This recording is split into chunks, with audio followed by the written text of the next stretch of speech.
Now, a lot of people like to listen to Dave Ramsey and his advice about getting out of debt and home ownership and things like that. And I actually have a lot in common with Dave Ramsey in terms of my beliefs, but we also have some differences as well.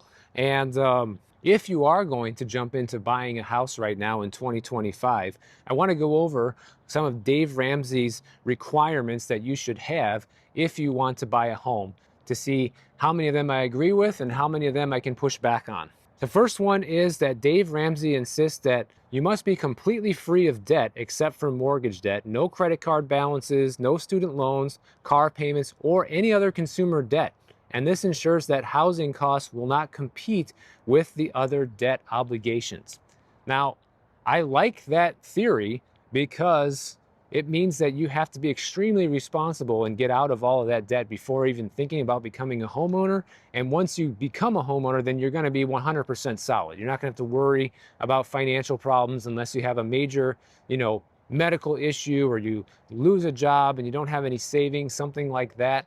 But I would imagine somebody who's able to get out of all of their consumer debt and then buy a home is going to have a substantial amount of savings. But I will say that in 2025, with the cost of living that people are looking at right now, this might be completely unrealistic, guys. Like, to be out of all forms of debt before buying, maybe not all, but I would say most, right? I would say being out of your most difficult debt, meaning your highest payments, meaning definitely not having that $700 or $1,000 a month car payment. If you're paying $500 or $1,000 a month in student loans, getting rid of that too. Credit card debt, that's pretty much a no-brainer. You shouldn't even have credit card debt regardless of whether or not you want to buy a house. But say if you have a student loan payment that's only $200 or $300 a month and it's manageable and it's not causing you real financial trouble, then I would say that shouldn't be a reason that should hold you back from becoming a homeowner if every other aspect of your life you are actually ready. The other thing Dave says is to have a fully funded emergency fund anywhere between 3 to 6 months, and this protects you against a job loss, medical expense, or home repairs without forcing homeowners into debt.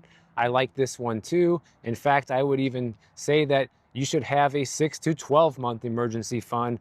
Look at all the stories we've covered over the past couple of months of people losing jobs and not having the money to pay for things and being forced into gig work and going really deep into debt just to be able to pay the bills. It's not a situation you want to find yourself in. The other thing Dave says to do is to be able to afford a 15-year fixed rate mortgage. He doesn't like the 30-year mortgages at all.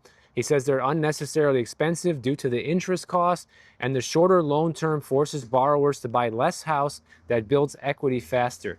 I actually like that one a lot. The one caveat I would say to that is, say you're in a position where you know you want to pay off your loan early, right? And you want to have the lowest possible payment up front so that way you can pay off that loan early. Well, then it might make more sense to still get the 30-year loan because you have no intention on keeping it for 30 years. Maybe you'll pay it off in 15 or 10 years. And in the meantime, you can have a lower payment, which can help you pay it off faster. But the 15-year mortgage, on the other hand, kind of forces you to do that naturally with the terms of the loan. So I guess it depends on your financial strategy and how you want to handle things. His next rule of thumb is to keep housing costs under 25% of your take-home pay, not gross pay. This includes your principal, interest, taxes, and insurance. Staying below this threshold leaves room for other financial goals and unexpected expenses. I would agree with this one also, but going back to the first point, is this going to be realistic for a lot of people? Probably not. In fact, people who make the median income in this country can only afford 30% of the homes on the market, and that's with using a 35% gross pay to afford the mortgage, guys. So if you're talking 25% of take-home pay, then the median income household is essentially screwed. They can afford nothing, like zero homes on the market. So that's why I say it's unrealistic. Is it better Dave's way? Yeah, absolutely it is. Is it realistic? Probably not. So what he suggests to do, and if you can't meet these criteria, is you should rent for longer and pay off your debt, build your savings.